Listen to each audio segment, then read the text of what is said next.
5 tips for overcoming perfectionism. Now let's dive into it. In this video, I've got 5 tips for you on how to overcome perfectionism, and at the end of the video, I'm gonna give you one bonus tip with an exercise that you can practice every day throughout the day that's going to help you to overcome that perfectionism and become the best version of yourself without being stuck in perfect. Now let's get started. Tip number 1, there is no perfect. Now, this may seem obvious to many of you, and many of you maybe not, but think about it this way. Let's say you're writing a book, or you're painting a painting, or you're cooking dinner. How do you know it's perfect, right? Perfectionism keeps us locked in this small box of, it has to be perfect, it has to be the greatest thing ever. Okay, well, even if we agree that that was true for a moment, how do you know? How do you know when what you have created is perfect? When is the painting perfect? Does anybody know? Is there a measure of some sort or a litmus test for when this is perfect? How about that book you're writing? When is it gonna be perfect? How about the YouTube channel you're gonna start and recording videos? You know, believe me, I used to suffer from perfectionism terribly. Like, I had a terrible perfectionism. It stems from childhood, usually. Unrealistic expectations from our parents, or we lived in a traumatic environment where anytime we did anything, we got negative reinforcement, and that was what I had to deal with. So you become to get this perfectionism because you're like, well, I have to be perfect, otherwise I'm gonna get in trouble, or this or that. Or there could also be underlying conditions, like there could be OCD, ADHD, you could be neurodivergent, you know, or having autism. And a lot of times those can also lead to these perfectionist tendencies. But we have to start in our mind and understand there is no such thing as perfect. It is a myth. Progress is perfect. Tip number 2. A lot of times we see celebrities, inventors, etc., the people our society holds up high and shows to us as perfect. You know, think the Kardashians, think Elon Musk or whatever, you know, regardless of your opinion of those people. Think about all those things, George Washington, these great monumental figures of our history. And oftentimes history and social media and the media in general shows these people to us as perfect. Oh, look how perfect they are. Look how perfect her body is and her lips and all this. Or, oh, that inventor's such a genius. He invented all these things. No, and again, that's a lie. That's a myth. They are showing you a very edited version of the story. The most famous example of this is Thomas Edison, right? The famous story is that he failed over 1,000 times in creating the light bulb. And this is the perfect example of this. He didn't sit there waiting, going, well, I can't invent the light bulb unless it's perfect. He would have never gotten it done. He literally tried and failed 1,000 times at least to make that light bulb. And then the celebrities, I mean, Kardashians, for example, they Photoshop the hell out of their pictures continuously, and they get busted for it time and time again. But a lot of young girls and young people look at them and they hold them as perfect, and then they're busy doing all these dangerous things to try to get their lips bigger, or they end up becoming, you know, starving themselves to try to get to that idea of thin when it's not even real. It's an edited picture, right? Social media only shows you the highlight reels. It only shows you the edited versions of these people. And it's not a healthy standard to live up to. So understand, you may look at number 1 and go, well, Lance, I see perfection out there on social media. I see it in the world. No, you don't. It's all edited. It's all, you know, they're held to you as these great shining examples of humanity. And the reality is they had to fail thousands of times to get to where they are. It was years and years you never heard of this person until they became famous through their own trial and error and failure. And that's what we need to learn and understand. Tip number 3, failure is how we learn. The way that our mind works, right? Now, and the great analogy for this is a baby that's learning how to walk. The way our mind works is we have a goal, like let's say learning to walk or learning to crawl. We stumble and we take these zigzaggy, jagged efforts towards whatever it is we're trying to learn, trying to walk. Baby tries to stand up and then it just falls over, or it falls over on this side because it has to learn the range of its motor movements and has to get accustomed to it. Well, it has to fail more often than not in the beginning, lots of failure. And it learns from the failure and then it lets go of that failure. It doesn't fail and then hold on to it and make a whole neuroses out of it and have this whole attachment and this whole backstory with, well, I can't walk because the couple times I tried, I fell and I failed. No, it gets up, it falls over, and it goes, and in the mind, it says, well, that didn't work, you know, so let me try this. And then when it succeeds, it remembers the success and it gets rid of the failure. And over time, failure shrinks down, success increases, and then that unconscious incompetence becomes conscious competence and then gets saved as unconscious competence. and that's learning how to walk. Well, that's how we learn everything. Failure is how we learn. If you're not failing, if you're trying to be perfect and never fail, you're never gonna learn. You're never gonna grow. You're never going to become a better version of yourself. Failure is part of success. If you're not failing, you're not succeeding, you're not trying hard enough. For example, we can all read a kindergarten book, right? Most of us, we could read a kindergarten book, no problem. Wouldn't break a sweat. It'd be perfect. We'd read it perfectly.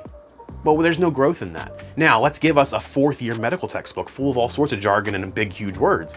We would struggle. We would fail to read that book over and over again. But in successfully reading that book, we would grow and expand and stretch ourselves out.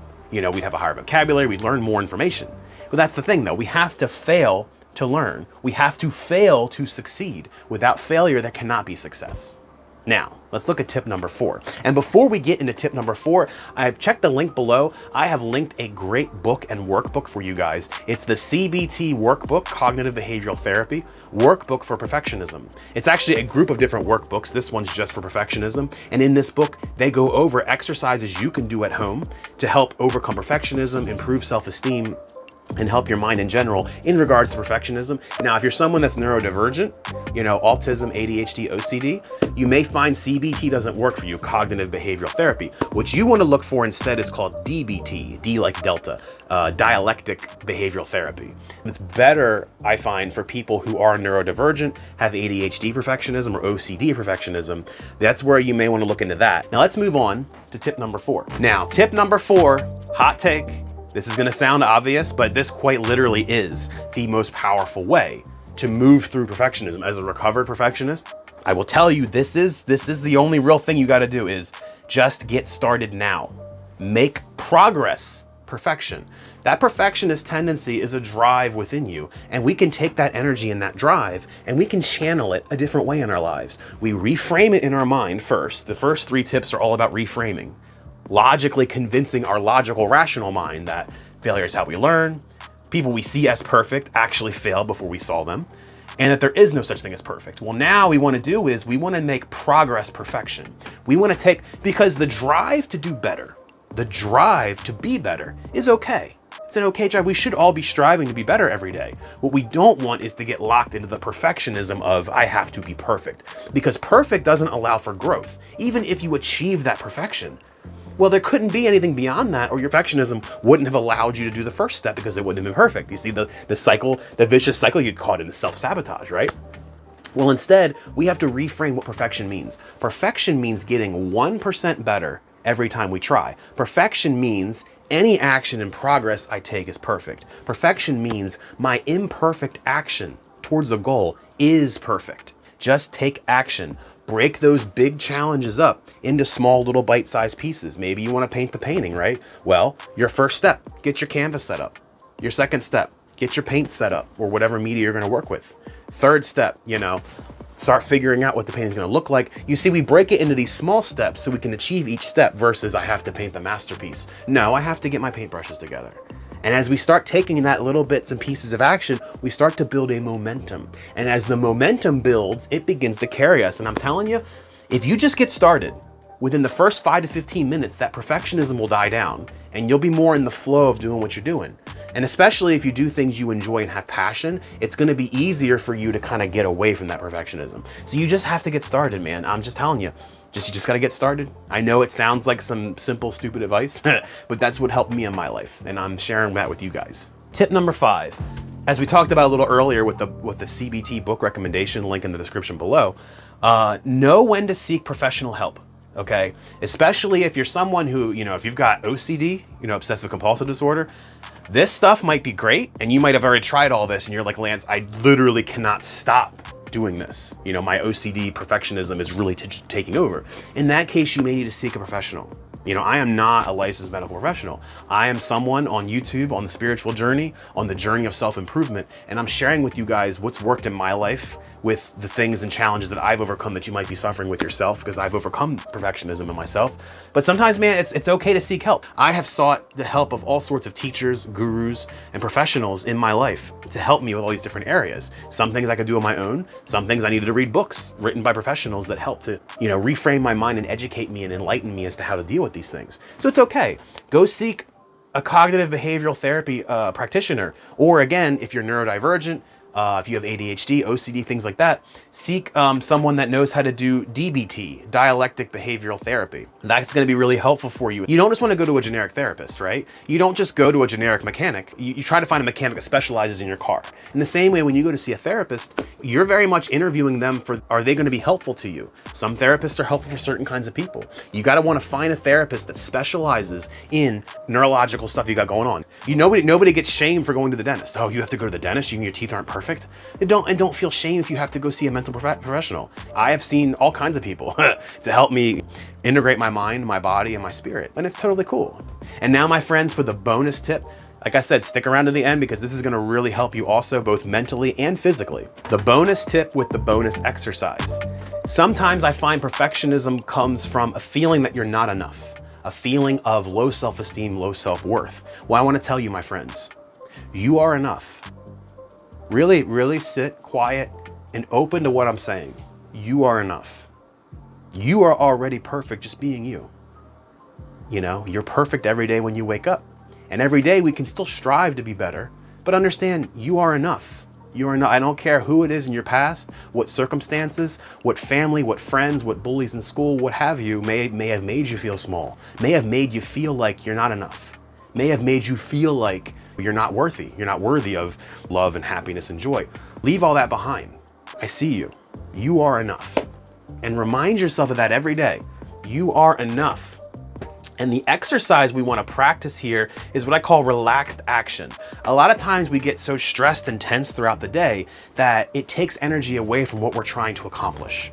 And perfectionism can ultimately arise from that sometimes. So we want to make a practice of relaxed action. And the way I do it is anytime I enter a new segment of my day, like for example, say I'm walking to the car, that's a new segment. I'm getting in the car, that's a segment. I'm driving, that's a segment. I arrive somewhere and I go into the building, another segment. Or say I'm working and I'm working on one task, a segment. When I switch to do another task, that's a new segment. Every time I switch segments and throughout the day, I practice this relaxation technique. Breathing, doing conscious breathing is going to take some energy out of the mind and it's going to help us to relax. So what we want to do is we start with doing some breathing and then we sigh, we audibly sigh. And as we sigh, and you watched my body do it, you watched my shoulders drop. As we sigh, we just let go of everything. And you're going to notice your jaw is going to loosen up, your neck's going to loosen up, your shoulders are going to drop. And just doing a couple breaths like that takes 30 seconds. You're going to calm and relax. You can pair that with some relaxing visualization too. That's going to be a whole nother topic. You know, I have some videos on visualizing for manifesting, but visualization is very powerful because our mind and our subconscious and our central nervous system cannot tell the difference between this reality and the reality we visualize in our mind. So we can visualize a calm scene, like visualize yourself sitting at the beach, hear the waves lapping at the shore. It only takes a minute, right? Do that breathing and you're gonna relax. And you find when you take that relaxed action attitude to the next thing you're trying to do, it makes everything so much easier. Well, my friends, I hope you enjoyed this video. Those are the 5 tips with the 1 bonus and exercise as to how to overcome perfectionism. Check out the link in the description to get the CBT Perfectionism Workbook, which has more practical tips and techniques and exercises you can do at home. If you like this video, I ask you, please smash the like button. If you did the breathing and you felt relaxed, smash the like button.